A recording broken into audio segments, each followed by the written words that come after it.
Ce matin, je tombe sur une story d'une cliente qui dit de sa coach, qui partage sa coach et qui dit c'est grâce à elle que je vais mieux. Et puis j'allais me lancer dans des stories et je me suis dit il y a tellement de nuances et de subtilités, je peux pas brader ça en 1 minute. Donc me voilà. Bonjour, j'espère que tout le monde y va bien. Ça m'a interpellée parce que ça m'a fait miroir et écho sur tellement de points. La première chose que j'avais envie de lui dire en lisant ça à cette personne, c'était non Queen, c'est grâce à toi. Et là, on vient toucher toute la sphère de l'estime de soi, de l'amour de soi, de son pouvoir personnel, de sa responsabilité. Ça touche tous ces points parce que j'ai moi-même longtemps délégué mon pouvoir de guérison, mon bonheur, tous ces trucs-là, je les délégués aux autres. Et le truc, c'est que quand ça se passe bien, ça va.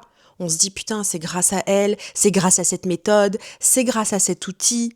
Mais du coup, l'autre verre de la médaille, c'est que quand ça va pas ou quand ça va plus, la frustration et tous ces trucs-là qui viennent naître, pareil, on les balance et on remet la responsabilité sur l'autre. En mode, c'est de sa faute, il m'a vendu du rêve, ici, ça. Et en fait, on reste au final au même point. Et pour moi, du coup, c'est vraiment... On est tous liés, ça je le répète souvent, on est tous liés dans le sens où on a tous... Moi, je vois ça comme un jeu vidéo, une pièce de théâtre, on prend la métaphore qu'on veut, où en fait, chacun a un rôle à jouer dans la vie de l'autre sans forcément en avoir conscience. C'est ça qui est beau dans la vie. C'est-à-dire que chaque personne qu'on va croiser, qui va nous dire un truc, etc., elle peut avoir un rôle dans notre vie et vice-versa, mais on ne sait pas en fait, on n'a pas la pièce, on n'a pas le script. Et ça, c'est moi c'est ce qui me rend dingue et qui excite mon enfant intérieur parce que je me dis, la vie, elle est trop magique. Et du coup, souvent, effectivement, dans tout ce cheminement, si je reprends ma vision d'avant, c'est que on va avoir des personnes mises sur notre chemin qui vont, par leur énergie, par leur pensée, façon de penser, par un mot, par un conseil, par un outil, peu importe ce que c'est, cette personne va arriver sur notre chemin et c'est exactement ça qu'il nous faudra pour que nous, il y a un truc qui se passe à l'intérieur et que ça fasse shift. La Elsa d'avant, elle pensait que ça devait venir de quelqu'un qui avait cheminé autant que moi ou qui était plus loin sur le chemin ou qui connaissait des choses que je ne connaissais pas, mais dans une posture professionnelle. C'est pour ça que je me suis noyée et perdue dans le dev perso un peu. Et ce qui était très paradoxal, c'est que même à ce moment-là, j'avais cette faculté d'avoir des prises de conscience et des pop hors contexte de ça, c'est-à-dire juste dans la vraie vie. J'en avais conscience, mais pas autant qu'aujourd'hui. Et donc, en sachant ça, c'est aussi d'avoir repris mon pouvoir personnel, d'avoir pris conscience de mes forces, de ma valeur. C'est juste cette petite subtilité et cette nuance et l'humilité de se dire « Ok, parfois, en fait, j'ai cette faculté de me débrouiller seule. J'ai d'ailleurs toujours eu ce tempérament par mon éducation, par plein de choses. J'ai toujours eu ce tempérament de on n'est jamais mieux servi que par soi-même et je suis plutôt du genre à je préfère faire comme ça au moins, voilà, je râle pas et je le fais. Mais parfois, quand le poids émotionnel, quand il y a des choses qui fait qu'on n'y arrive pas tout seul, en fait, on se rend compte que comme les animaux, on n'est pas fait pour vivre seul et que c'est quand même drôlement plus facile et drôlement plus agréable quand on est entouré de certaines personnes, bien évidemment, il faut faire le tri. Et donc, j'essaie de mettre dans l'ordre dans ma tête parce que là, ça part dans tous les sens. Et j'aimerais ne rien oublier. Mais j'aimerais quand même que ce soit un petit peu clair pour vous, parce que dans la dernière vidéo, on m'a dit « Ouais, ça part dans tous les sens ». Oui, je sais. Oui, vous suivez mon cerveau en arborescence dans mes vidéos. Et donc, je me focus sur ce truc-là de redonner son pouvoir à l'autre. Donc, reprendre sa responsabilité quand ça fonctionne et aussi quand ça ne fonctionne pas. Et en fait, souvent, justement, de ne plus attendre que ce soit l'autre qui déclenche les trucs chez nous ou qui déclenche notre bonheur, de reprendre cette responsabilité-là, déjà, ça enlève des frustrations. Ça enlève les frustrations quand ça fonctionne pas. Et ça évite de mettre les personnes sur un piédestal et du coup, inconsciemment, de se sentir inférieur. Parce que si je mets quelqu'un sur un piédestal, c'est que j'estime d'une certaine façon qu'elle est au-dessus de moi. Plutôt que de juste me dire, non, ce truc-là, je l'admire chez elle. Et c'est ce truc un peu connu qui, pour moi, s'est avéré vrai. Tout ce que tu admires chez quelqu'un, quand tu le mets sur un piédestal, tout ce que tu admires, c'est que tu l'as déjà en toi, c'est juste que tu n'en as pas conscience ou que voilà, tu l'as pas encore intégré chez toi. De la même façon que tout ce que tu aimes pas chez les autres, c'est des parts de chez toi que tu n'acceptes pas. Mais là, je vais me concentrer sur le positif. Et donc voilà, si j'admire ça chez quelqu'un, c'est qu'en fait, ça va venir faire écho à cette part-là chez moi. C'est juste qu'elle est encore bien enfouie et que j'ai l'impression que je l'ai pas alors que si.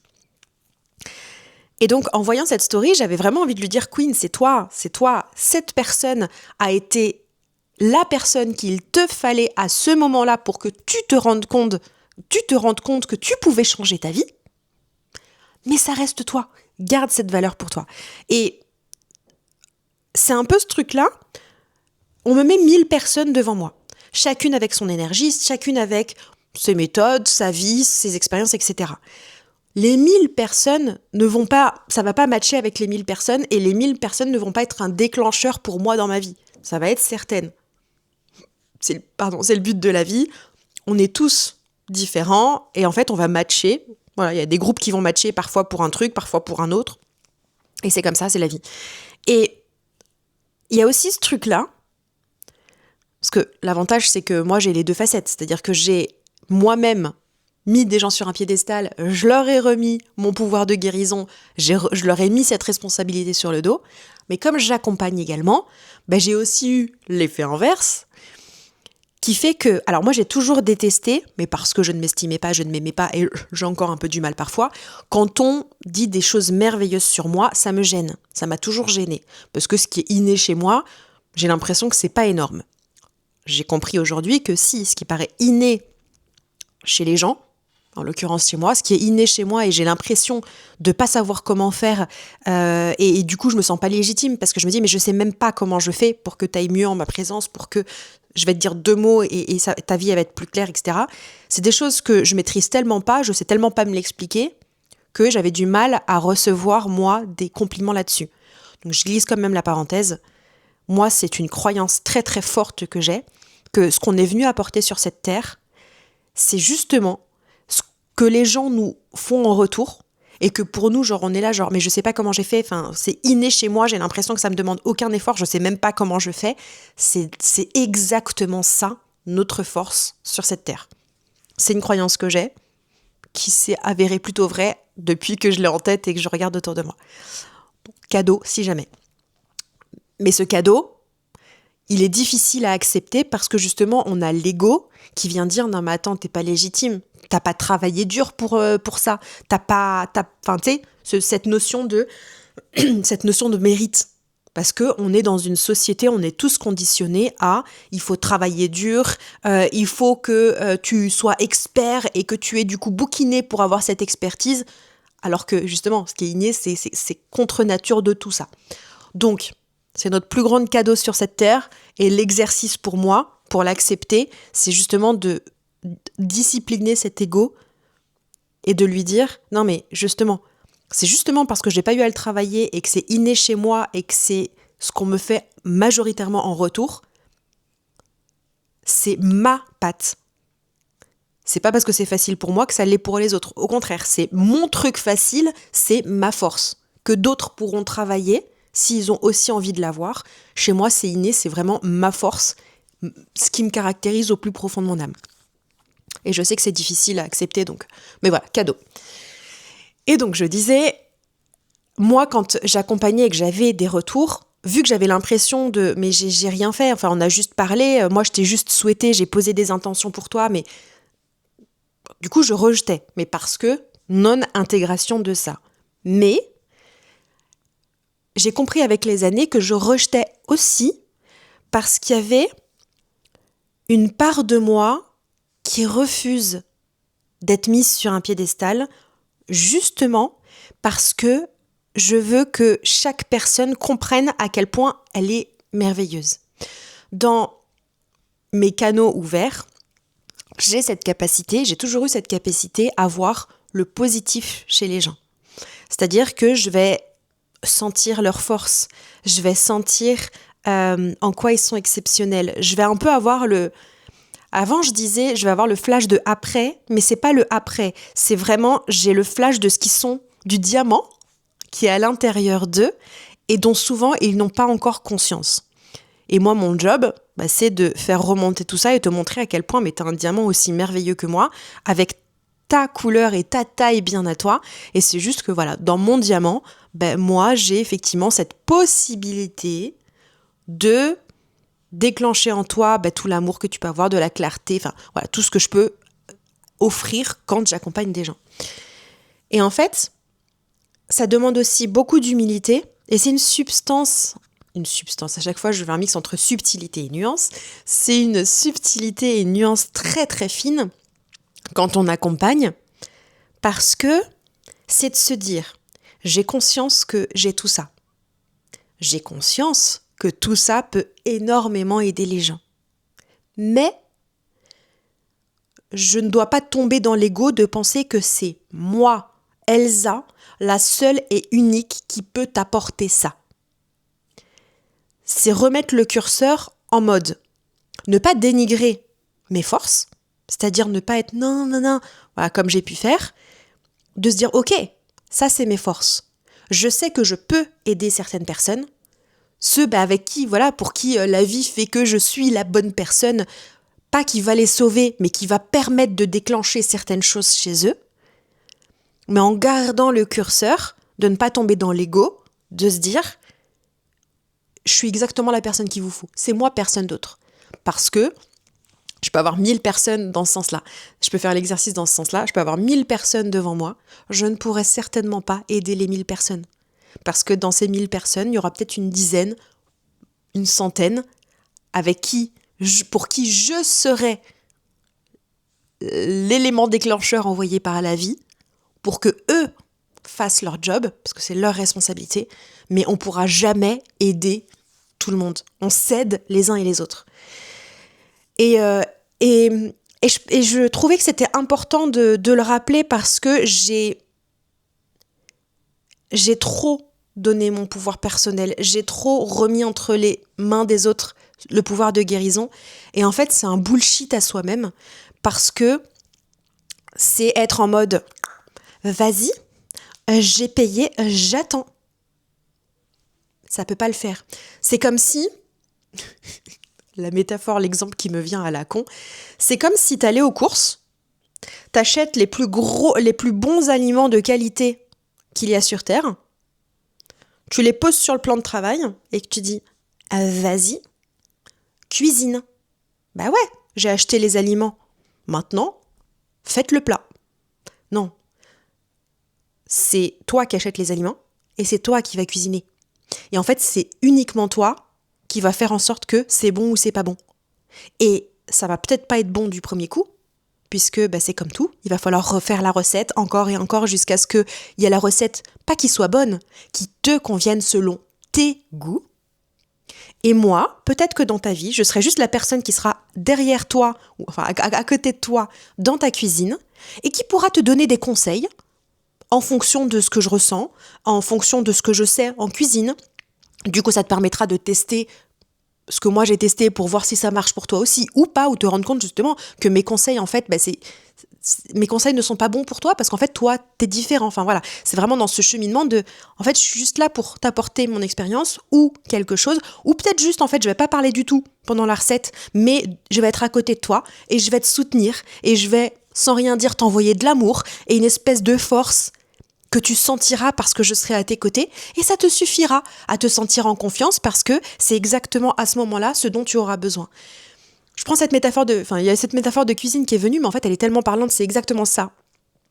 Et le détail que je rajoute avec la Elsa d'aujourd'hui parce que c'est ma vision, c'est drôle parce que je parlais d'une recette de cuisine et alors depuis le tout début, c'est juste que j'ai fait un détour et je l'avais un peu oublié donc j'y reviens avec tout ce que j'ai appris au passage, c'est En fait, quand je parle de cuisine, c'est à l'image du retour à l'essentiel que j'ai toujours prôné. Je me suis perdue, comme je disais, dans le dev perso parce que j'avais l'impression qu'il fallait que je me répare. J'avais l'impression qu'il fallait que je guérisse mes traumas, mes blessures. Spoiler alerte. Alors, c'est peut-être le cas pour d'autres personnes. Je vais parler spoiler alerte pour moi, en tout cas. C'est paradoxal parce que j'ai toujours répété cette phrase « j'espère apprendre jusqu'à ma mort ». Donc, une sorte d'auto-prophétie qui fait que il y a même un truc au fond de moi qui espère grandir jusqu'à ma mort pour ne pas me reposer sur mes acquis et juste, voilà, grandir, évoluer au fil de la vie. Et donc, très paradoxal puisque, en disant ça, ça veut bien dire qu'il n'y a jamais de ligne d'arrivée. Et qu'en fait, c'est un peu ce truc de manifestation, loi de l'attraction, on met le mot qu'on veut, mais si dans ma tête, si mon cerveau, je le conditionne à libérer des traumas, guérir mes blessures, changer mes comportements, mes schémas, mes trucs, mes machins, ben en fait, ça sera à vie. Donc si en fait, ma vie et mes journées, je les passe,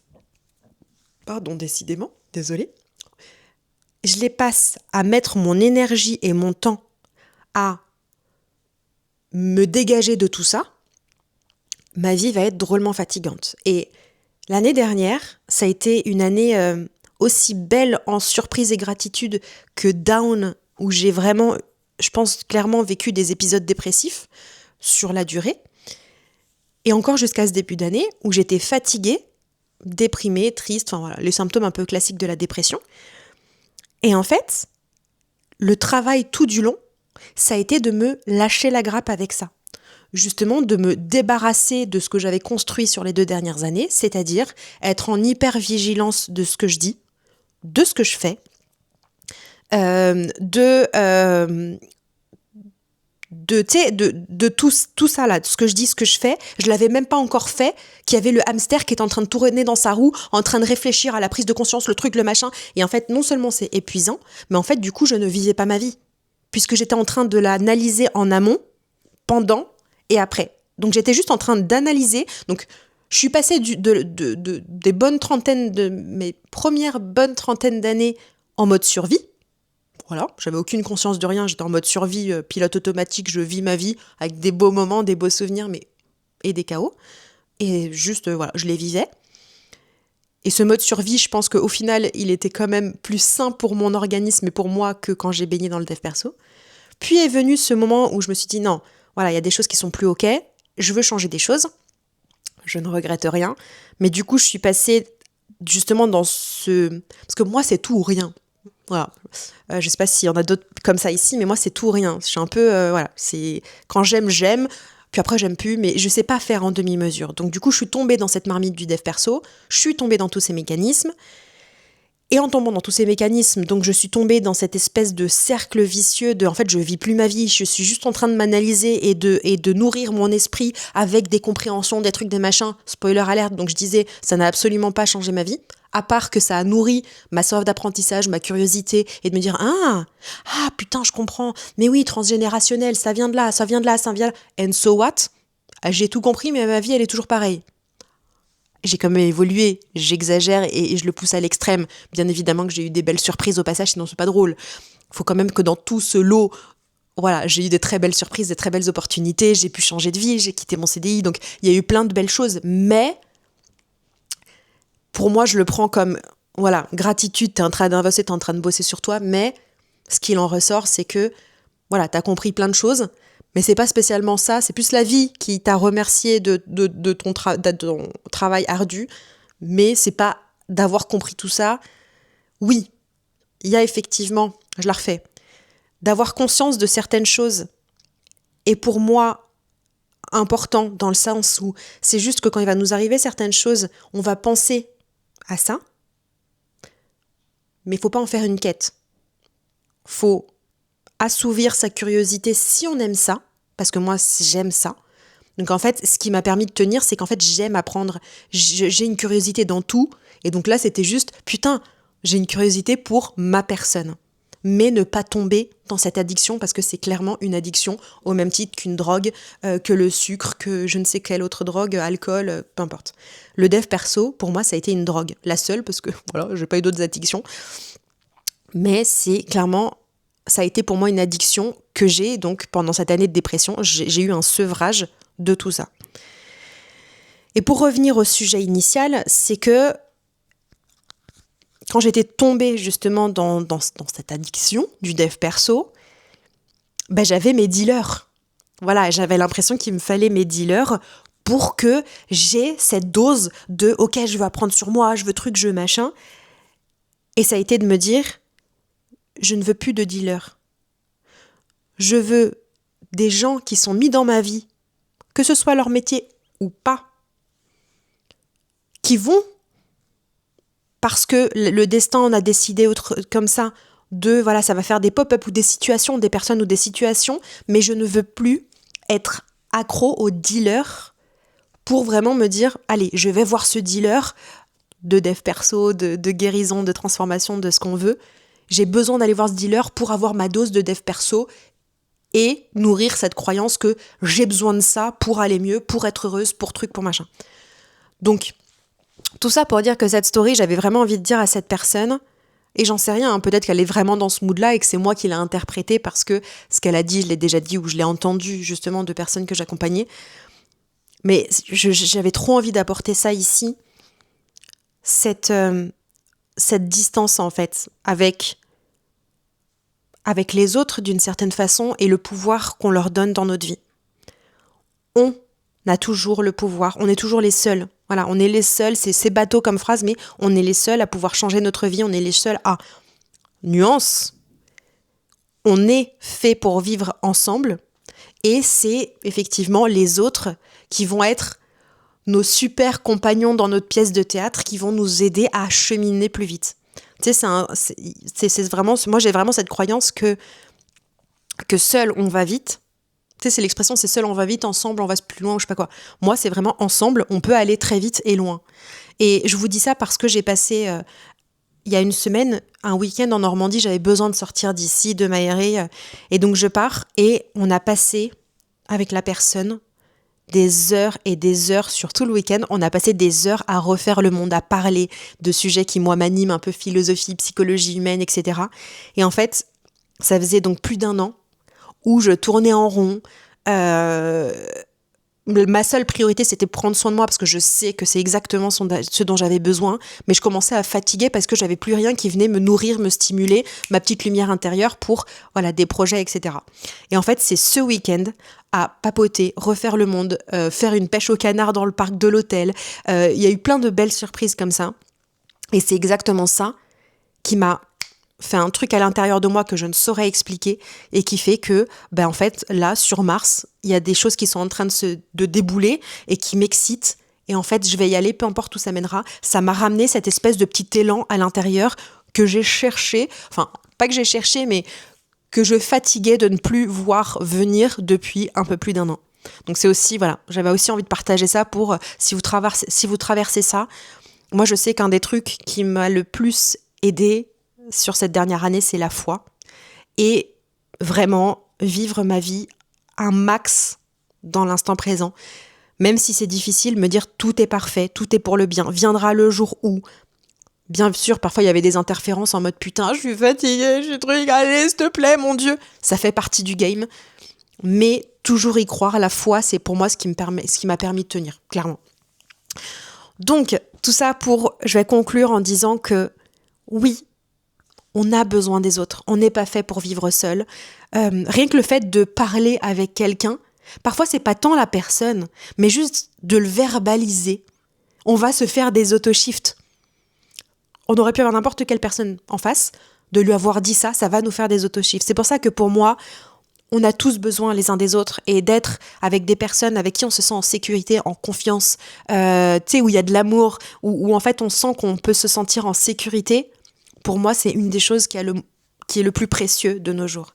Et donc, avoir conscience qu'on a tous besoin les uns des autres, mais reprendre cette responsabilité, ce pouvoir personnel et garder toujours dans un coin de la tête de « Ok, vous êtes là pour jouer un rôle dans la pièce de ma vie, dans mon jeu vidéo, mais je reste le personnage principal.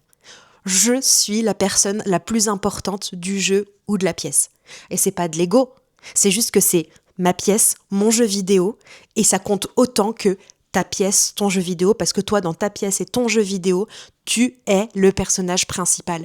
Je peux être un personnage secondaire dans ta pièce, dans ton jeu vidéo, mais tu resteras toujours le personnage principal. Et si quelqu'un un jour veut te faire croire que, non mais pas du tout, hein, moi dans ton jeu vidéo, dans ta pièce de théâtre, c'est moi le boss, c'est moi qui t'ai tout appris.